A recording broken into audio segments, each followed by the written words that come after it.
Hello student, इसके पहले मैं आपको सेट थ्योरी का कुछ कंसेप्ट सेट बिल्डर फॉर्म और रोस्टर फॉर्म बता चुका हूँ। ठीक है, अभी हम लोग नेक्स्ट चैप्टर पर चलते हैं। ठीक है, इसमें एक फाइनाइट इनफाइनाइट सेट्स होता है, तो इसका कंसेप्ट मैं ऑलरेडी आपको बता चुका हूँ प्रीवियस क्लास में। ठीक है, सेट मतलब फाइनाइट मतलब इसका एक लिमिटेड सेट होगा। ठीक है, जिसको हम लोग रिप्रेजेंट कर सकेंगे रोस्टर फॉर्म में। ठीक है, इनफाइनाइट सेट ऐसा सेट होगा जिसको हम लोग क्या बोल सकते हैं, इसको हम लोग रोस्टर फॉर्म में रिप्रेजेंट नहीं कर सकते हैं। ठीक है, जैसे कि कुछ आपको ये भी एग्जांपल देते कि रियल नंबर है, तो रियल नंबर तो कुछ भी हो सकता है ना। रियल नंबर मतलब वो रेशनल भी हो सकता है, ठीक है, इरेशनल भी हो सकता है। ठीक है, नॉट इमेजिनरी, मतलब रेशनल इरेशनल अलग अलग चीज़ है, ध्यान रखना इस बात को। ठीक है, तो रेशनल हो सकता है, इरेशनल हो सकता है, इंटीजर्स हो सकता है। ठीक है, पॉजिटिव इंटीजर नेगेटिव कुछ भी हो सकता है। तो इसको हम लोग कोई ऐसा मतलब पैटर्न नहीं है जिसके तहत हम लोग इसको रिप्रेजेंट कर सकते हैं रोस्टर फॉर्म में। तो इन दैट केस हम लोग यहाँ पे सेट बिल्डर फॉर्म ही यूज करेंगे, उसके अलावा दूसरा फॉर्म हम लोग यूज ही नहीं कर सकते हैं। ठीक है, तो कुछ ऐसा सेट्स होगा जिसको हम लोग रोस्टर फॉर्म में रिप्रेजेंट नहीं कर सकते हैं, उसको हम लोग सेट बिल्डर फॉर्म में ही रिप्रेजेंट करेंगे। उसको कैसे करेंगे ये आपको पहले जो आपने एक्सरसाइज बनाया था उससे आपको पता चल गया होगा। ठीक है, तो ये कोई बड़ा कंसेप्ट है नहीं, ऐसा कुछ आपको इसमें सोचने का ही नहीं है। ठीक है, तो अभी चलिए हम लोग देखते हैं अगला चैप्टर में। इसमें लिखा हुआ है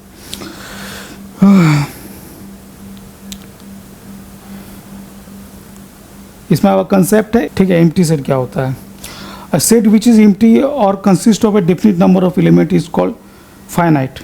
a set which is empty or consist of a definite number of element is called finite, otherwise it is called infinite. ठीक है, एक लिमिटेड सेट रहेगा, मतलब limited definite number of elements रहेगा, डेट इज कॉल्ड हम लोग finite set, otherwise इसको बोलेंगे क्या? Infinite set. क्लियर है चीज़? ठीक है, फाइनाइट का मतलब क्या होता है कि एक सीमित होगा, उसका एक सीमा होगा। इनफाइनाइट का मतलब उसका कोई सीमा नहीं होगा, बस इतना ही है। अब इंग्लिश में आप लिखोगे इसी चीज़ को, डिफिनीसन को, तो a set which is either empty or have some element that is called finite set.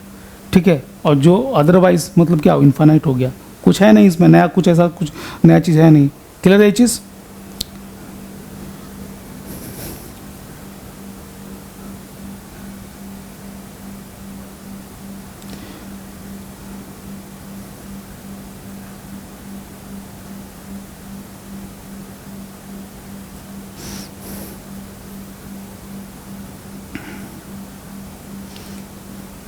अभी देखते हैं इक्वल सेट्स क्या होता है। फाइनाइट सेट तो मैंने आपको ऑलरेडी बता दिया, फाइनाइट और इनफाइनाइट। ठीक है, फाइनाइट और infinite. A set which is empty or consist of a definite number of element,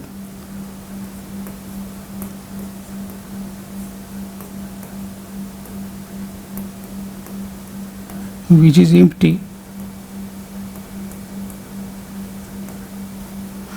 and or consists of a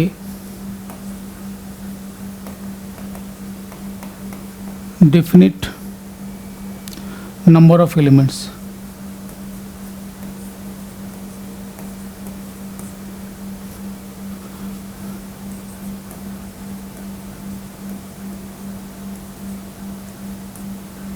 Elements are called finite set.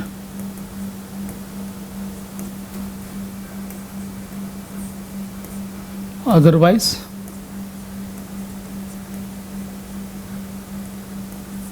infinite. ठीक है, ये डिफिनीशन है फाइनाइट इनफाइनाइट का, बस आपको इसको याद रखना है। ठीक है, बुक इस लैंग्वेज में याद रखना है, ज़्यादा अच्छा रहेगा। आपको एग्जाम में यही लिखने को आएगा तो डिफिनीशन पूछेगा तो।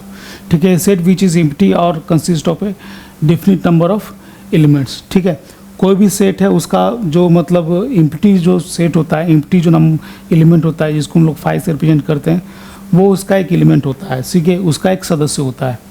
ठीक है, अभी इक्वल सेट्स क्या होता है? मान लो कि ए इजकल टू 1 2 3 4 लिखा हुआ है, ठीक है। और b इजकल टू 1 2 3 4 5 6 7 8 लिखा हुआ है, ठीक है। इन डैट केस ए जो क्या हो जाएगा, सबसेट ऑफ क्या हो जाएगा, बी हो जाएगा।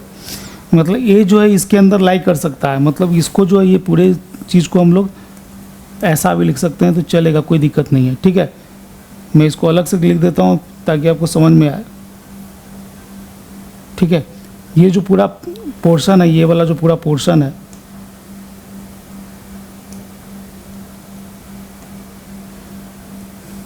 ये जो पूरा पोर्शन है, ठीक है, इसको आप ऐसा भी लिख सकते हो,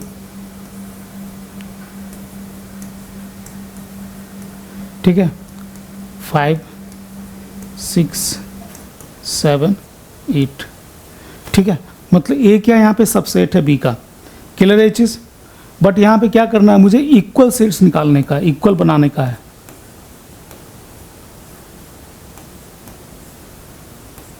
तो इक्वल सेट्स का मतलब क्या हो गया कि ए का जो इतना एलिमेंट है उतना, कोई मान लो कि अदर सेट लेता हूँ, सी इजकल टू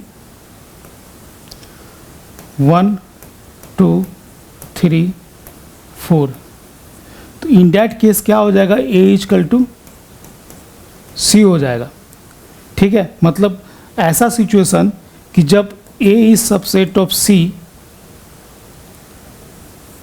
सबसेट थोड़ा सा ऐसा जाएगा C, and similarly C is subset of A, ठीक है। ये दोनों सिचुएशन जब लाई करेगा, ठीक है, जब A is subset of C and C subset of A, in that case ये ध्यान रखना कि ये क्वेश्चन बनाने का काम आएगा आपको, ठीक है। जब आप क्वेश्चन सॉल्व करोगे, ठीक है, इक्वल प्रूफ करने के लिए, ठीक है, ऐसा प्रूफ करने वाला क्वेश्चन आपको आ सकता है एग्जाम में, ठीक है।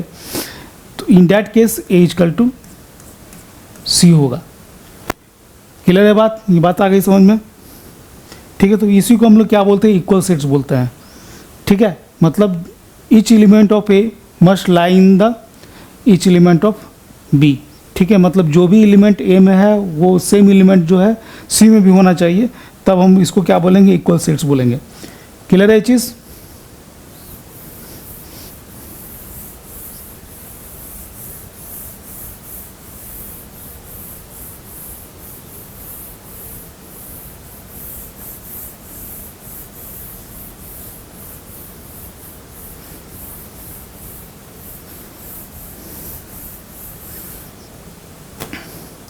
क्लियर है चीज़।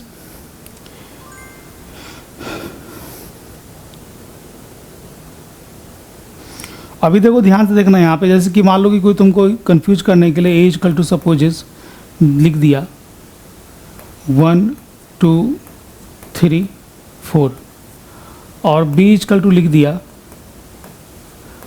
4 2 3 1, ऐसा लिख दिया।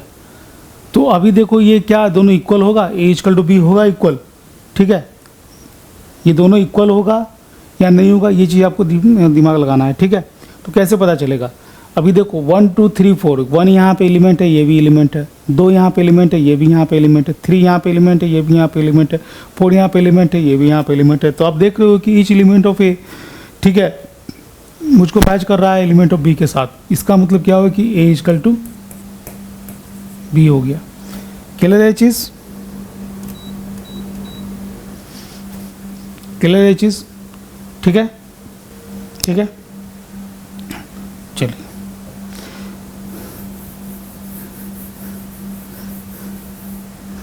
अब नेक्स्ट पार्ट पे चलते हैं। इक्वल सेट्स आपको बता दिया, फाइनाइट इनफाइनाइट सेट्स हम आपको ऑलरेडी बता दिया, ठीक है। तो two sets A and B are said to be equal if they have exactly the same element and we write a is equal to b, otherwise the sets are said to be unequal and we write a is not equal to b, ठीक है। या तो a is equal to b लिखेंगे या तो a is not equal to b लिखेंगे, ठीक है। a is not equal to b मतलब कोई भी एक ऐसा एलिमेंट हो जो b में एग्जिस्ट करता हो बट वो a में एग्जिस्ट नहीं करता हो, in that case that a is not equal to b, clear है चीज़। एक क्वेश्चन है कि a set does not change if one or more elements of the set are repeated. मैं आपको पहले ही बता चुका था कि जो एलिमेंट्स यदि रिपीट कर रहा है तो उसका मतलब ये नहीं होगा कि वो अलग अलग होगा। जैसे कि सेट ए इक्वल टू हम लोग लिख रहे हैं 1 2 3, कोई अदर सेट जो लिखा हुआ है कोई इस तरीके से लिखा हुआ है, ठीक है, 2 2 1 3 3, ठीक है, तो इसे मैच नहीं करेगा। इसका मतलब हम लोग इसको 2 1 3 भी लिख सकते हैं, कोई दिक्कत नहीं इससे। क्लियर चीज़, तो देख लो यहाँ पे ए आर इक्वल है, ठीक है, बी के, A and B are equal. Clear है चीज़। तो ये आपका सेकंड चैप्टर हो गया, मतलब सेट थ्योरी का, ठीक है, सेट थ्योरी का सेकंड चैप्टर हो गया ये। क्लियर है चीज़। इसमें कुछ एक्सरसाइज है जो आप बना सकते हो, सॉल्व कर सकते हो। तो इसमें मैं कुछ क्वेश्चन आपको सॉल्व कर देता हूँ। Which are the following are example of null set. Null set का मतलब क्या होता है कि उसमें कोई ऐसा एलिमेंट एग्जिस्ट नहीं कर रहा होता। Set of odd natural numbers divisible by 2, ठीक है। ऑड नेचुरल नंबर को कभी भी 2 से डिवाइड नहीं कर सकते, आपको पता होगा कि 2 से डिविजिबल वही नंबर्स होता है जो इवन नंबर होता है, ऑड नंबर्स नहीं होता है। तो नल सेट यहाँ पे मतलब ये हो गया, ठीक है, एक नंबर जो नल सेट हुआ, ठीक है। अगला क्वेश्चन है set of even prime numbers, ठीक है। Set of even prime numbers क्या हो सकता है? Set of even prime numbers तो सिर्फ एक ही है, ठीक है, डेट इज कॉल्ड, मतलब प्राइम नंबर मतलब 2 होता है, ठीक है, इवन प्राइम नंबर तो सिर्फ एक ही होगा। क्लियर है चीज़, आई बात समझ में। तो इवन प्राइम नंबर जो है यदि हमारा आ रहा है set of even prime numbers, मतलब ये सेट नल सेट तो नहीं है क्योंकि एग्जिस्ट करेगा, ठीक है। नंबर 2 जो है होता है, नेचुरल नंबर जो 2 होता है वो इवन प्राइम नंबर है क्योंकि वो सिर्फ 2 और 1 से डिविजिबल है, इसके अलावा किसी से डिविजिबल नहीं है, ठीक है। तो ये तो नल सेट में नहीं आएगा। पहला नंबर तो क्वेश्चन तो नल सेट में आएगा definitely, but second question null set में नहीं आएगा। नल सेट मतलब कोई भी एलिमेंट एग्जिस्ट नहीं होना चाहिए, ठीक है। थर्ड नंबर क्वेश्चन होता है x is such that x is a natural number, x is less than 5 and x is greater than 7, ठीक है। तो इसमें क्या करना है, मुझे ध्यान दीजिएगा इस क्वेश्चन को कि x इज लेस देन 5 एक तो बोल रहा है और एक x इज ग्रेटर देन 7 बोल रहा है। तो नंबर लाइन यदि हम बनाएंगे तो ये 5 हुआ और ये 7 हुआ। तो एक तो इधर बोल रहा है जाने को यहाँ से,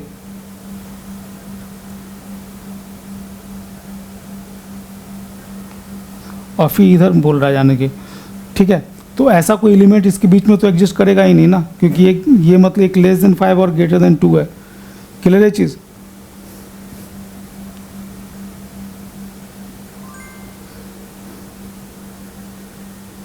ठीक है, x is such that x is a natural number, ठीक है, x is less than 5 and x is greater than 7, ठीक है। एक तो लेस देन 5 बोल रहा है एक्स और 7 बोल रहा है, उसके बीच में जो है मतलब कुछ है ही नहीं, मतलब एक ये इधर जाने के लिए बोला है, एक इधर जाने के लिए बोला, दोनों कहीं पे कंबाइन नहीं हो पा रहा है एक दूसरे के साथ, ठीक है। कंबाइन कब होता है? जैसे मान लो कि कुछ इस तरीके से रहता कि suppose is x is less than 9 रहता और एक्स इज ग्रेटर देन 7 रहता। यदि इस तरीके से रहता तो देखो नंबर लाइन पे कैसे रिप्रेजेंट करते।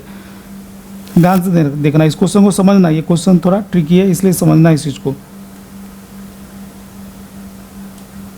ठीक है।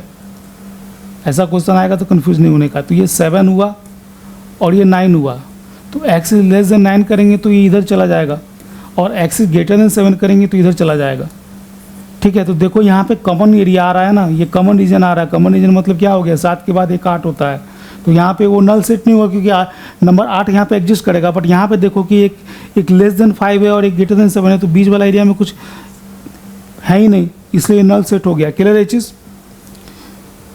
अगला question, Y such that Y is a point common to any 2 parallel lines, ठीक है। 2 पैरेलल लाइंस यदि है तो उसके बीच क्या कॉमन पॉइंट हो सकता है? Is a point common to any 2 parallel lines, किसी 2 पैरेलल लाइंस के बीच में कॉमन पॉइंट हो सकता है? पॉसिबल है? नहीं है ना, क्योंकि दोनों एक दूसरे को कभी इंटरसेक्ट करेगा ही नहीं। क्लियर है चीज़। तो ये 4 नंबर भी क्या हो गया, नल सेट हो गया, ठीक है। तो ऐसा कुछ क्वेश्चन से आप बनाओगे तो आपको क्लियर हो जाएगा, ठीक है। जो भी कंसेप्ट है वो मैं आपको बता चुका हूँ, कंसेप्ट की बेस से आप इस क्वेश्चन को सॉल्व कर सकते हो, ठीक है। और मतलब मैं कुछ क्लासेस में जो है इसको शॉर्ट क्लासेस में इसको मैं कंप्लीट कर दूंगा, आपके चैप्टर को भी कंप्लीट कर दूंगा जो भी क्वेश्चन इसमें दिया हुआ है, ठीक है। पहले हम लोग चैप्टर कंप्लीट कर लेते हैं, उसके बाद फिर इस चीज़ को बनाएंगे, ठीक है। सो आज के लिए इतना ही रखते हैं। Thank you for watching. Have a nice day.